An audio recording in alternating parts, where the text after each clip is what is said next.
कदीम पोलीस स्टेशनच्या हद्दीमध्ये मयत अजय आडाव याच्यावरती अज्ञात लोकांनी हल्ला केला आहे, त्यामध्ये त्याचा मृत्यू झालेला आहे. आता पोलीस आम्ही सर्व टीम स्पॉटवरती आहेत. आरोपीच्या शोधासाठी पण 2 ते 3 टीम आम्ही LCBच्या आणि पोलीस स्टेशनच्या रवाना केलेत. प्लस पोलीस स्टेशनला गुन्हा दाखल करायचं काम चालू आहे. जो मयताचा भाऊ आहे तो सध्या पोलीस स्टेशनला आहे आणि FIR नोंद करायचं काम चालू असून त्या FIR प्रमाणे जेवढे आरोपी असतील त्यांच्यावरती आम्ही तात्काळ कारवाई करू. काय कारण आहे सर?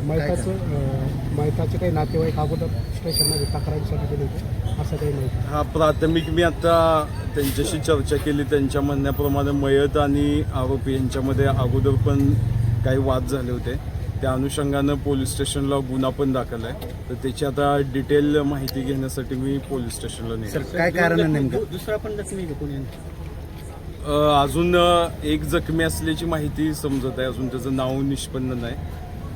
आम्ही टीम रवाना केलं. सर कारण काय आणि आरोपी किती आहे सर? याच्यामध्ये यांचं जुनं वादाचं कारण आहे, ते स्पष्ट अजून होऊ शकलं नाही. FIR नंतर स्पष्ट होईल. आणि आरोपींची संख्यासुद्धा आता एक असे समजते. अजून किती आहे ते FIR घेतल्यानंतर निष्पन्न होईल. यात शस्त्रांचा वगैरे वापर आहे? हा, त्याच्यावरती जे हल्ला केलाय तो धारदार शस्त्राचा वापर करण्यात आला आहे. एक घटनास्थळी सुद्धा आम्ही टीम पाठवल्या. तिथे एक शस्त्र आम्हाला मिळून आलं आहे. त्याबाबत सुद्धा आम्ही तपास करतो. थँक्यू.